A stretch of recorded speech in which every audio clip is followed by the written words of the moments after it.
বড়দেরকে প্রণাম আর ছোটদেরকে ভালোবাসা জানিয়ে আমি শিপ্রা মজুমদার আজকে আবার একটা নতুন রেসিপি নিয়ে তোমাদের কাছে চলে এসেছি। আশা করি রেসিপিটা তোমাদের ভীষণ ভালো লাগবে। তাহলে দেখতে শুরু করো এখন থেকে। আজকে আমি তোমাদেরকে কি দেখাতে চলেছি। দেখো বন্ধুরা, আমি এখানে 3টে মাঝারি সাইজের পেঁয়াজ আর 1/2 ইঞ্চি আদা নিয়ে নিয়েছি। এটা এখন আমি পরিষ্কার করে ধুয়ে নিয়ে খোসা ছাড়িয়ে নেবো। পেঁয়াজের খোসাটা সুন্দর করে ছাড়িয়ে নিতে হবে।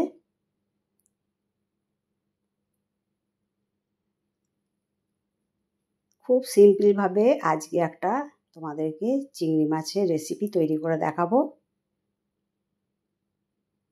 ভীষণ সুন্দর টেস্ট, স্বাদে গন্ধে একদম অতুলনীয়।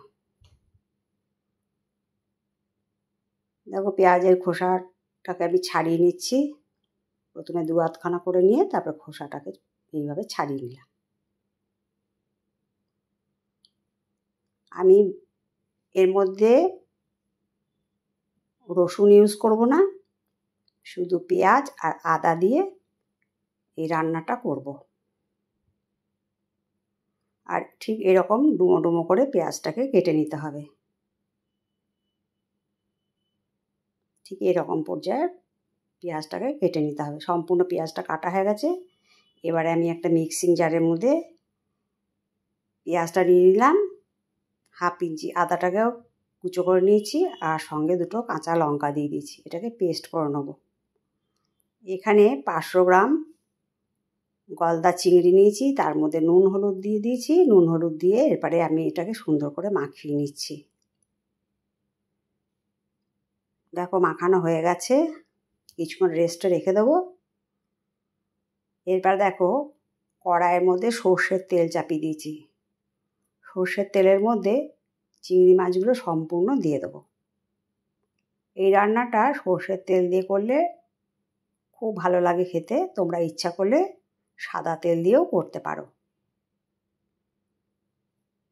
চিংড়ি মাছগুলোকে হালকা লাল লাল করে আমি ভেজে নেব।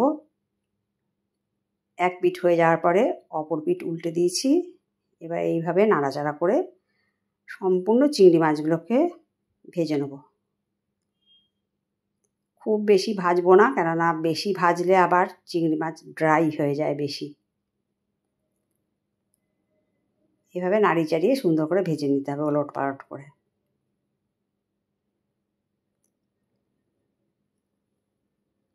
দেখো, চিংড়ি মাছগুলো ঠিক এরকম পর্যায় পর্যন্ত আমার ভাজা হয়ে গেল। এরপরে আমি একটা থালার মধ্যে তেল ছেঁকে ছেঁকে তুলে নেব। সম্পূর্ণ মাছটাকে আমি তেল ছেঁকে ছেঁকে তুলে নেব। ঘরে থাকা কিছু উপকরণ দিয়েই আমি আজকের চিংড়ি মাছের একটা রেসিপি তোমাদেরকে তৈরি করে দেখাবো। সম্পূর্ণ চিংড়ি মাছটা ভাজা হয়ে গেছে। এরপরে দেখো, যেই তেলটা আছে তার মধ্যে আমি কিন্তু অন্য কোনো ফোড়ন বা অন্য কিছু ইউজ করছি না। সম্পূর্ণ পেঁয়াজ আদা আর লঙ্কাটা বাটাটা আমি দিয়ে দিলাম। দিয়ে একটু ভালো করে নাড়িয়ে চাড়িয়ে নিতে হবে। এরপরে আমি কিছু জিনিস অ্যাড করব। এখানে 1 চামচ লবণ আর 1/2 চামচ হলুদ দিয়ে দিলাম। প্রথমে নুন হলুদ দিয়ে পেঁয়াজটাকে ভালো করে ভেজে নিতে হবে, কষিয়ে নিতে হবে। বেশ কিছুক্ষণ কষিয়ে নেওয়ার পরে আমি এখানে দিয়ে দিলাম 1 চামচ জিরে গুঁড়ো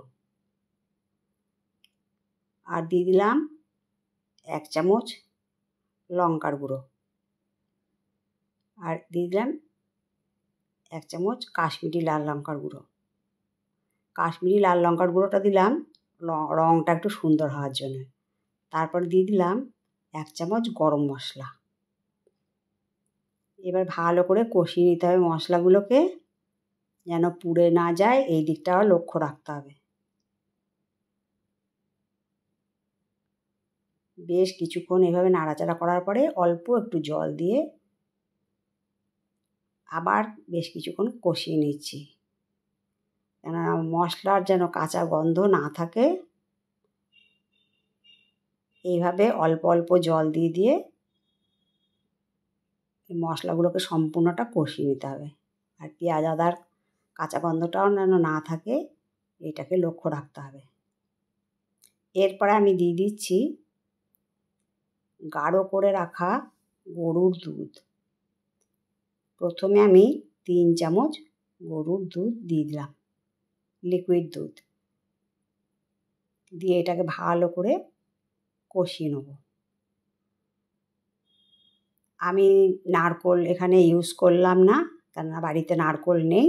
আমি তোমাদেরকে প্রথমেই বলেছিলাম যে ঘরে থাকা কিছু উপকরণ দিয়ে আমি এই রেসিপিটা তৈরি করে দেখাবো, তাই নারকোলের বদলে গরুর দুধ নিয়ে নিলাম। আরও একটুখানি গরম মশলা দিয়ে দিলাম। এরপরে দিয়ে দিলাম অল্প একটুখানি ঘি, 1/2 চামচের মতো। এই ঘি আর গরম মশলার জন্য এই রেসিপিটা ভীষণ সুন্দর একটা গন্ধ হয়। এটাকে ভালো করে কষিয়ে নেবো আবার।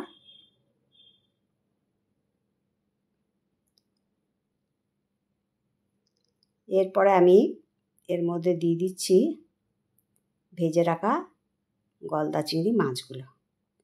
আজকে বন্ধুরা আমি তোমাদেরকে দুধ দিয়ে চিংড়ি মাছের মালাইকারি রেসিপিটা তৈরি করে দেখাচ্ছি। কেন আমাদের যদি বাজারঘাট সামনে না থাকে, আমরা এক দৌড়ে গিয়ে কিন্তু নারকোল কিনে নিয়ে আসতে পারি না।